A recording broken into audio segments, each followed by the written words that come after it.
Hello everyone, welcome to channel learn Didi. आज का topic है हमारा अकाउंटिंग रेशियोज का, जिसमें हम सॉल्व करेंगे लिक्विडिटी रेशियो का क्वेश्चन नंबर 6, चैप्टर 3। पीके गोयल का पार्ट बी का जो बुक है उसका चैप्टर 3 है, क्लास 12 अकाउंट्स। तो आप ऑनलाइन सेशंस अगर आप चाहते हो, इंटरेस्टेड हो, तो मुझे व्हाट्सएप कर सकते हो। इस नंबर पर अपना नाम और क्लास, आप मुझे फॉलो कर सकते हो Telegram channel learn with is official, जहां पर आप अपने डाउट्स और कमेंट्स लिख करके भेज सकते हो। तो क्वेश्चन में दिया गया है कि करंट रेशियो आपकी इंप्रूव होगी, डिक्लाइन होगी, या कोई भी चेंज नहीं होगा। ये तीन केसेस दिए गए हैं। तीन केसेस दिए गए हैं कि अगर ये करंट रेशियो है और ये नो ट्रांजैक्शंस आपको दी गई है, इन नो ट्रांजैक्शंस के हर एक केस में क्या इम्पैक्ट पड़ेगा, और ये तीन रेशियोज भी दी है। तो आपको हर केस में बताना है इन तीनों के केसेस में आपका क्या इम्पैक्ट है। जैसे कि फर्स्ट केस देखिए। फर्स्ट केस है, आपने क्रेडिटर को पेमेंट की है 50,000 की। क्रेडिटर को पेमेंट की 50,000 की, तो आपका इम्पैक्ट कहाँ कहाँ पड़ेगा। एक तो कैश आप पे कर रहे हो, तो कैश आपका डिक्रीज हो जाएगा। कैश डिक्रीज होगा तो करंट एसेट भी आपकी डिक्रीज हो जाएगी। क्रेडिटर्स को आप पे कर रहे हो 50,000, तो आपके क्रेडिटर्स भी आपके डिक्रीज हो जाएंगे, कम हो जाएंगे, पहले से डिक्रीज हो जाएंगे। तो अगर क्रेडिटर्स डिक्रीज होंगे तो आपकी करंट लाइबिलिटीज भी डिक्रीज हो जाएंगी, कम हो जाएंगी। अब इन सब से इम्पैक्ट, ये अगर आपकी ऑलरेडी रेशियो है, ये करंट रेशियोज हैं ऑलरेडी, और अगर हम ऐसा करते हैं तो कहाँ कहाँ इम्पैक्ट पड़ेगा ये आपको बताना है। किस किस रेशियो में, ये अगर ये रेशियो है करंट, तो अगर आप ये चेंज करते हो तो आपकी इस रेशियो पर क्या इम्पैक्ट पड़ेगा ये आपको बताना है। तो अगर यहाँ पर 2.5:1 है, इसका मतलब क्या है। इसका मतलब है कि आपकी करंट एसेट्स करंट लाइबिलिटी से 2.5 गुना है, 2.5 गुना ज्यादा है। तो हम इसको एक एग्जांपल के साथ समझते हैं, फिगर्स के साथ समझते हैं। आपकी करंट एसेट्स मान लेते हैं 2.5 लाख है, और करंट लाइबिलिटीज 1 लाख है। तो 2.5 गुना हो गई ना आपकी करंट एसेट्स, 2.5 गुना हो गई 2.5 लाख, और लाइबिलिटीज हो गई 1 लाख। तो अब आपका ये जो चेंज होता है तो क्या होगा, आपकी करंट एसेट्स पर माइनस करोगे 50,000, क्योंकि कैश जा रहा है, तो 2 लाख रह जाएंगे। और करंट लाइबिलिटीज, वहां पर भी आपके क्रेडिटर्स कम हो जाएंगे 50,000 से, तो 50,000 ही रह जाएंगे। तो अब आपकी करंट एसेट चेंज होकर के 2 लाख हो गई, और करंट लाइबिलिटीज चेंज होकर के 50,000 रह गई। तो अब आपकी करंट रेशियो क्या हुई, 4:1। पहले से आपकी करंट रेशियो बढ़ गई है तो इम्प्रूव हो गई है। नेक्स्ट केस है जहां 1:1 का रेशियो है आपकी। तो 1:1 की रेशियो, इसका मतलब करंट एसेट्स और करंट लाइबिलिटीज दोनों बराबर है। तो हम मान लेते हैं 1-1 लाख है दोनों। अब ये दोनों 1-1 लाख है, तो हमारी ये ट्रांजेक्शन जो हमने की है उसका इम्पैक्ट क्या पड़ेगा। आपकी करंट एसेट्स 50,000 से कम हो जाएगी तो 50,000 रह जाएगी। ऐसी करंट लाइबिलिटीज भी 50,000 से कम हो जाएंगी तो 50,000 रह जाएगी। आपकी नई करंट एसेट और करंट लाइबिलिटी दोनों ही 50-50,000 है, दोनों ही सेम अमाउंट से कम हुई है, सेम इम्पैक्ट पड़ा है। तो आपकी रेशियो में कोई चेंज नहीं आएगा अगर सेम अमाउंट है।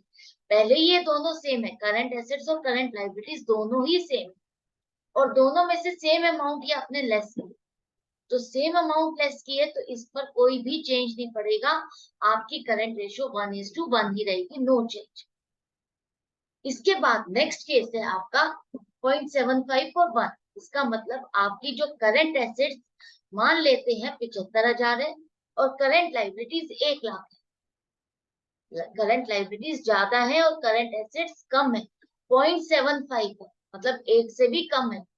तो ये अगर केस होगा तो आपकी करंट एसेट्स में से 50,000 माइनस कर दो तो 25,000 रह जाएगी।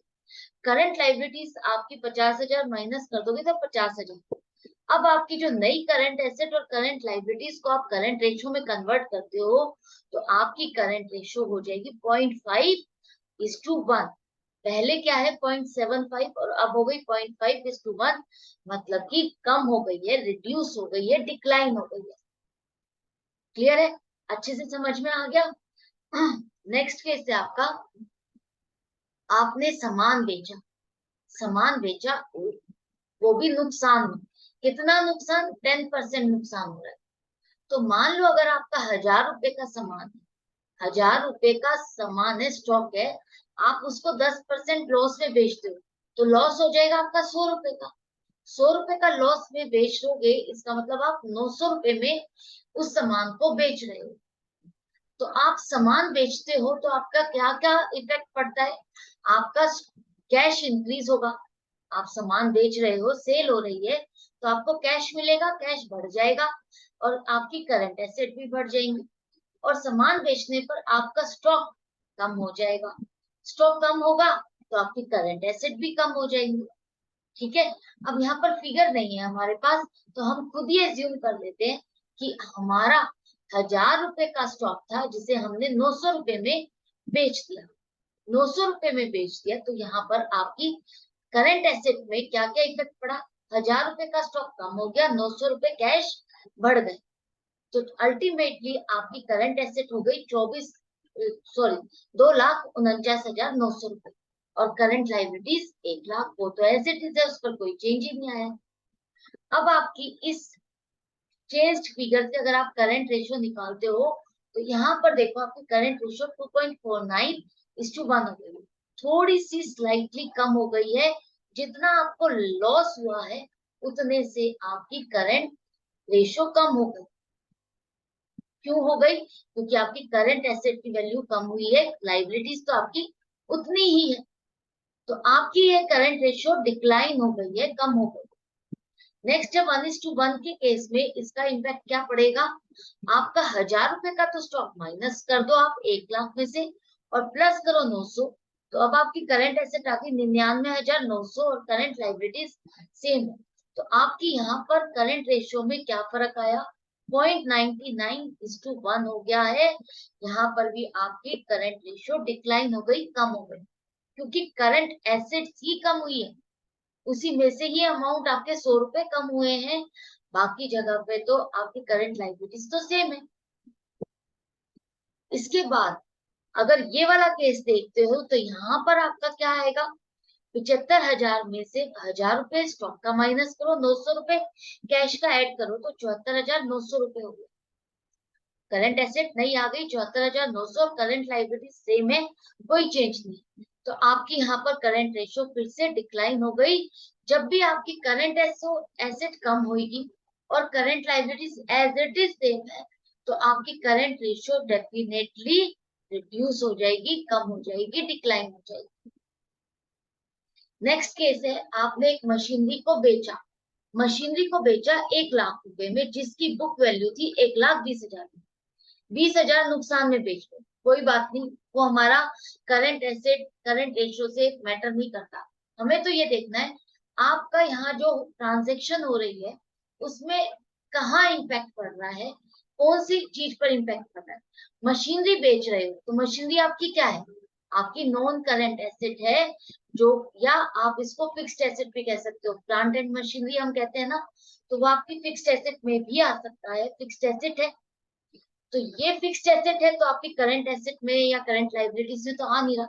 लेकिन आपने मशीनरी को बेचा तो आपको कैश मिला, या बैंक में पैसा आया, तो बैंक बैलेंस बढ़ा, या कैश पैसा आपको मिला, तो कैश बढ़ गया 1,00,000 से, तो करंट एसेट भी आपकी बढ़ गई। तो इम्पैक्ट आपका करंट एसेट पे पड़ेगा, करंट लाइबिलिटीज पर नहीं पड़ेगा। तो यहाँ पर अब आपकी कहाँ कहाँ चेंज होगा? आपकी जो करंट एसेट थी 2.5 लाख, उसमें यहाँ पर फिगर दी है 1,00,000। 1,00,000 रुपए आपका कैश बढ़ा, कैश आपको मिला, तो 3.5 लाख की करंट एसेट हो गई। लाइबिलिटीज आपकी करंट लाइबिलिटीज सेम है, तो आपकी करंट रेशियो इंप्रूव हो गई, 3.5:1 हो गई। ठीक है, 3.5:1 हो गई, क्योंकि करंट एसेट बढ़ी है, करंट लाइबिलिटीज तो एज इट इज वैसे ही है, सेम है जैसे पहले थी। नेक्स्ट चीज केस में देखते हैं हम। इस केस में भी अब आपकी करंट एसेट 1,00,000 से बढ़ गई, तो 2,00,000 हो गई। लाइबिलिटी सेम है, तो आपकी यहाँ पर भी 2:1 हो गई, आपकी करंट रेशियो इंप्रूव हो गई, बढ़ गई। इस केस में देखो, इस केस में भी आपकी करंट एसेट 1,00,000 से बढ़ गई, 1,75,000 हो गई, और करंट लाइबिलिटी सेम है जो पहले।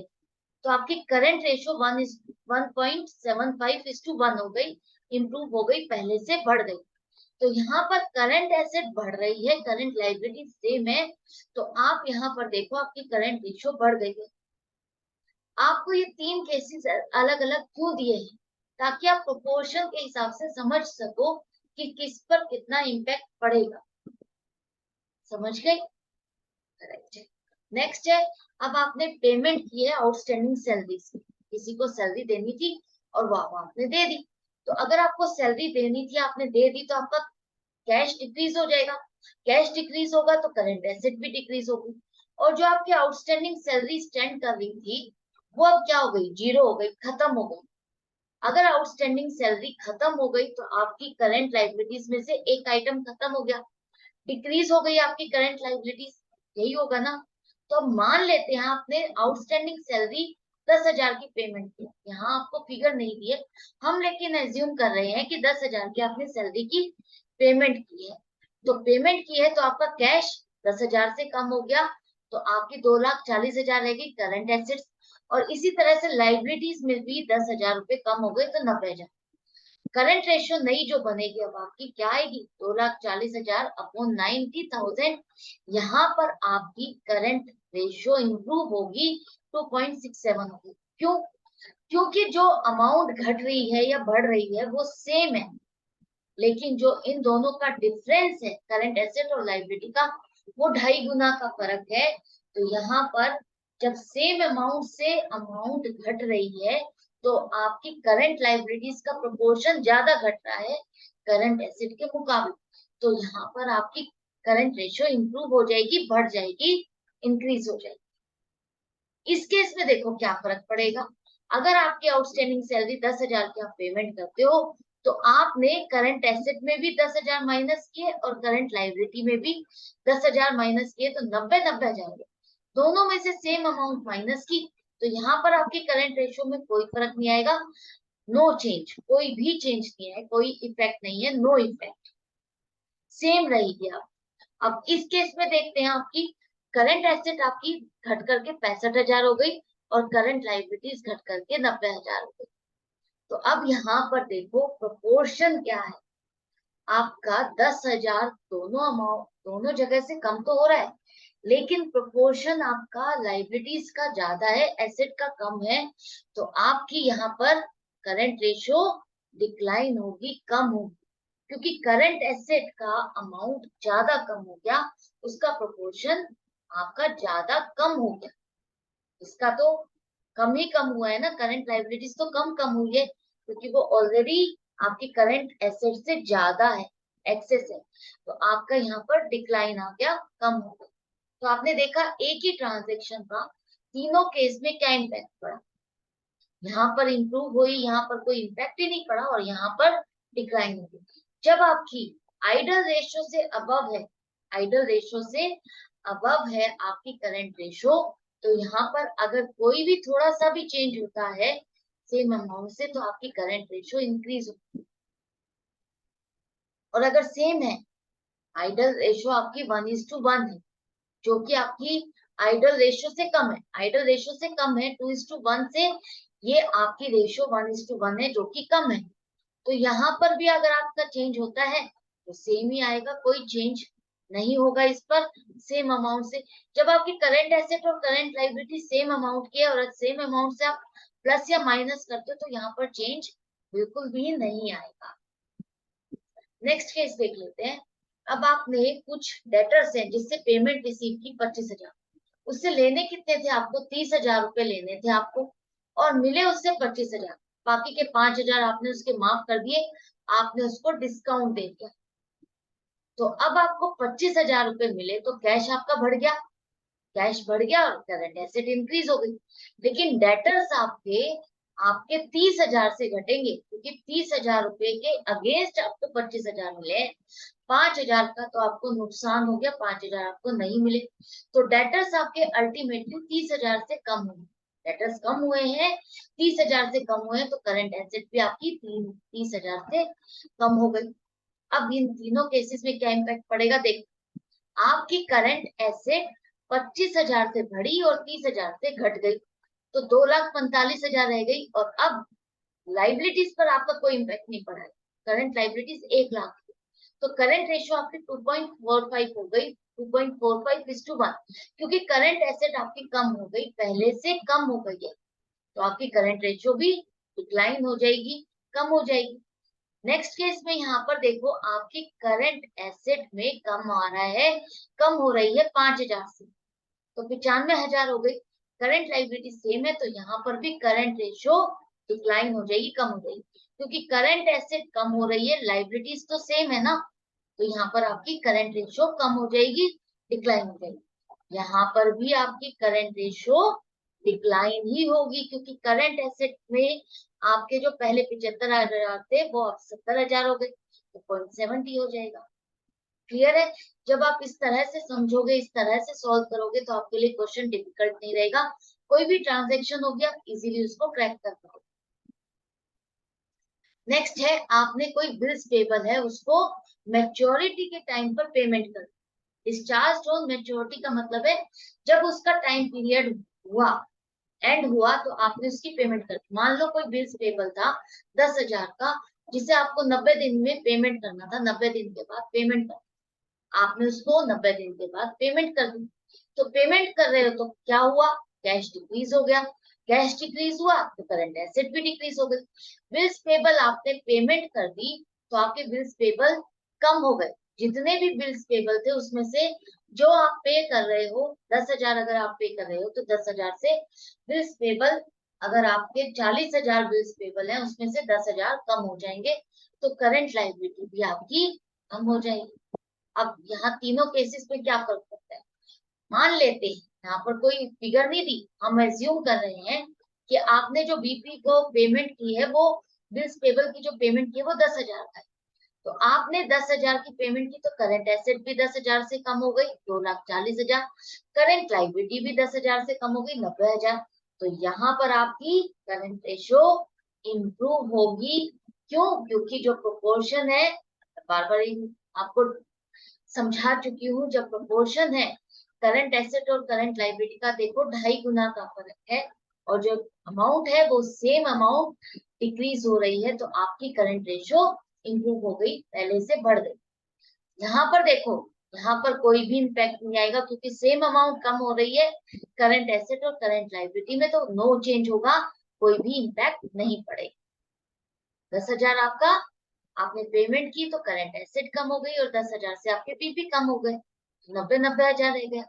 यहाँ पर भी आपका देखो 10,000 से अगर आपका कम हुआ, तो करंट एसेट का पोर्शन ज्यादा अमाउंट से कम हो गया, वो तो ज्यादा 65,000 रुपए रह गई, और आपकी करंट लायबिलिटी 90,000 है, तो यहाँ पर आपकी करंट रेशियो डिक्लाइन हो जाएगी, कम हो जाएगी, रिड्यूस हो जाएगी। क्लियर है? 7th केस है जहां पर आपने bills receivable drawn on date. अब ये बहुत इंपॉर्टेंट है, क्यों इंपॉर्टेंट है, क्योंकि समझो, हमने क्विक रेशियो को समझते हुए, क्विक एसेट्स को समझते हुए क्या समझा था कि डेटर्स का नेक्स्ट फॉर्म क्या होगा, आपका कैश होगा, बिल्स रिसीवेबल का भी नेक्स्ट फॉर्म आपका क्या होगा, कैश होगा। लेकिन यहाँ ये क्या कह रहा है कि डेटर जो थे, उसने उसने आपको अब बिल्स रिसीवेबल एक्सेप्ट कर लिया है, कि वो मान रहा है कि वो आपको 30 दिन में पेमेंट कर देगा, 60 दिन में, 90 दिन में, जो भी पीरियड डिसाइड हुआ है, वो पेमेंट आपको इतने दिनों में पेमेंट कर देगा। अब इसको मैं आपको एक केस के साथ समझाती हूँ। मान लो आपने सामान बेचा, सामान बेचा, और वो आपने उधार में बेचा 10,000 रुपए का, तो आपको पेमेंट तो नहीं मिली, पेमेंट नहीं मिली, तो वो डेटर है, और वो डेटर है, तो उसने आपको पेमेंट करने के बजाय आपको एक बिल रिसीवेबल साइन करके दे दिया कि वो आपको 90 दिन में पेमेंट कर देगा 10,000 रुपए। तो यहाँ पर सेल करने पर आपका जो वो डेटर बना था, उसने आपको बीआर साइन करके दिया, तो वो अल्टीमेटली वो डेटर था जिसने आपको बीआर साइन करके दिया। तो यहाँ पर वही चीज हुई है, उसके साथ इसको कंफ्यूज मत करना, क्विक एसेट के साथ इसको कंफ्यूज मत करना।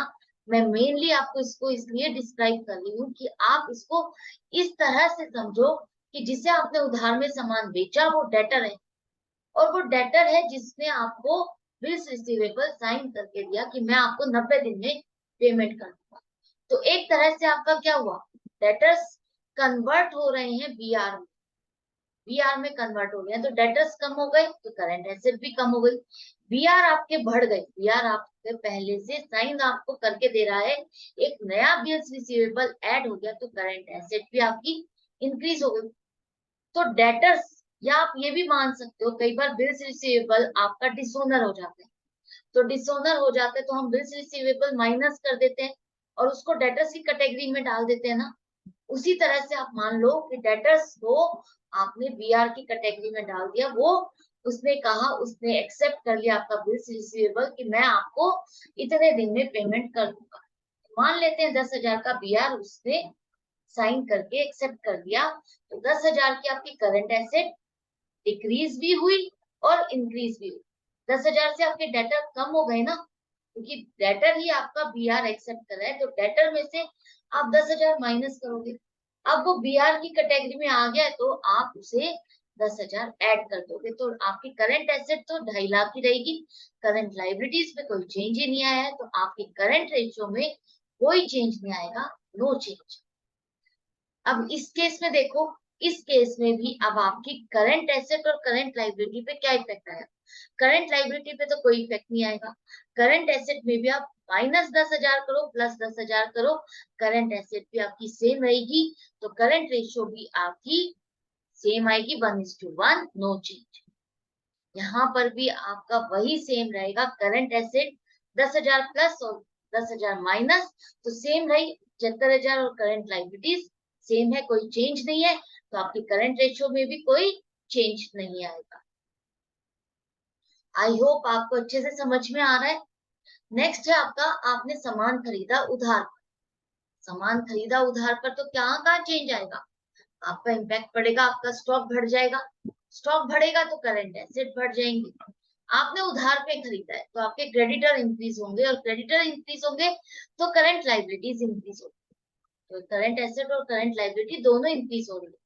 मान लेते हैं आपने सामान खरीदा 10,000, 10,000 का सामान खरीदा, तो आपकी करंट एसेट 10,000 से बढ़ गई 2,60,000, करंट लाइबिलिटी वो भी 10,000 से बढ़ गई 1,10,000। अब यहाँ पर आपकी करंट रेशियो डिक्लाइन हो जाएगी, क्यों, क्योंकि जो करंट लाइबिलिटी बढ़ रही है उसका प्रोपोर्शन 10,000 ज्यादा बनता है। अगर करंट एसेट यहाँ पर 2.5 गुना से बढ़ती तो कोई चेंज नहीं आता, या करंट लाइबिलिटीज 2.5 गुना कम बढ़ती तो यहाँ पर कोई चेंज नहीं आता, लेकिन यहाँ पर आपकी सेम अमाउंट से बढ़ रही है तो आपकी करंट रेशियो डिक्लाइन होगी, कम हो जाएगी। नेक्स्ट है, यहाँ पर इस केस में आपका 10,000 रुपए से बढ़ रहा है, तो यहाँ पर सेम अमाउंट से बढ़ रहा है, तो यहाँ पर आपकी करंट रेशियो चेंज नहीं होगी, क्योंकि ये दोनों ऑलरेडी सेम है, तो आपकी करंट रेशियो में कोई भी चेंज नहीं आएगा। लेकिन इस केस में आपका चेंज आएगा, क्यों, क्योंकि जब करंट एसेट और करंट लाइबिलिटी जब भी चेंज होती है ना, उनका प्रोपोर्शन देखो क्या है, करंट एसेट कम है, करंट एसेट कम है, तो अगर ये 10,000 से बढ़ेगी तो इसका प्रोपोर्शन ज्यादा माना जाएगा कि ये ज्यादा प्रोपोर्शन बढ़ गया इसका, और करंट लाइबिलिटीज का प्रोपोर्शन ज्यादा नहीं बढ़ा, तो आपकी यहाँ पर करंट रेशियो डिक्लाइन हो, सॉरी इंक्रीज हो गई है, इंक्रीज हो गई है, क्यों, क्योंकि करंट एसेट आपकी बढ़ गई है, उसका प्रोपोर्शन बढ़ गया है, तो आपका इंप्रूव होगा, करंट रेशियो इंप्रूव हो जाएगा। क्लियर है, अच्छे से समझ में आ गया। नेक्स्ट ये जो लास्ट केस है, इसमें समझो आपने डिबेंचर्स इशू किए एक वेंडर को जिससे आपने मशीनरी खरीदी। आपको याद होगा, अगर हम डिबेंचर इशू करते हैं तो हमें कैश मिलता है, बैंक का बैलेंस बढ़ता है। अब यहाँ पर बैंक का बैलेंस नहीं बढ़ रहा, हमने डिबेंचर्स किसको इशू करे हैं, जिससे हमने मशीन खरीदी है, उसको पेमेंट करने के बजाय हमने उसको डिबेंचर इशू कर दिया, तो डिबेंचर आपकी किस कैटेगरी में आते हैं, लॉन्ग टर्म बोरोइंग्स की कैटेगरी में आता है, तो लॉन्ग टर्म बोरोइंग्स आपके करंट रेशियो से रिलेटेड नहीं है। दूसरा मशीनरी, वो भी आपकी नॉन करंट एसेट का पार्ट है या फिक्स्ड एसेट का पार्ट है, वो भी आपका करंट रेशियो में कवर नहीं होता, करंट रेशियो में तो आपकी करंट एसेट और करंट लाइबिलिटीज आती हैं, तो आपकी ये दोनों, ये जो इस ट्रांजेक्शन है इसका इम्पैक्ट आपकी करंट रेशियो में कहीं पर भी नहीं पड़ेगा। इन तीनों केसेस में आपकी करंट रेशियो पर कोई भी चेंज नहीं आएगा, सेम रहेगी, नो चेंज। क्लियर है? अच्छे से समझ में आ गया? क्योंकि इस ट्रांजेक्शन से आपकी करंट एसेट भी में ना तो इंक्रीज ना ही डिक्रीज हो रही, ना ही करंट लाइबिलिटीज इंक्रीज या डिक्रीज हो रही। तो आपकी करंट रेशियो में तीनों ही केसेस में कहीं पर भी चेंज नहीं है। तो ये क्वेश्चन यहाँ पर कंप्लीट हो जाता है। आई होप आपको अच्छे से समझ में आ गया होगा। डाउट या कंफ्यूजन के लिए कमेंट सेक्शन है जहां पर आप लिख करके पूछ सकते हो। और अच्छा लग रहा है, बेनिफिट हो रहा है तो लाइक का बटन जरूर प्रेस करो। नए हो तो चैनल को सब्सक्राइब करो। Good bye and take care.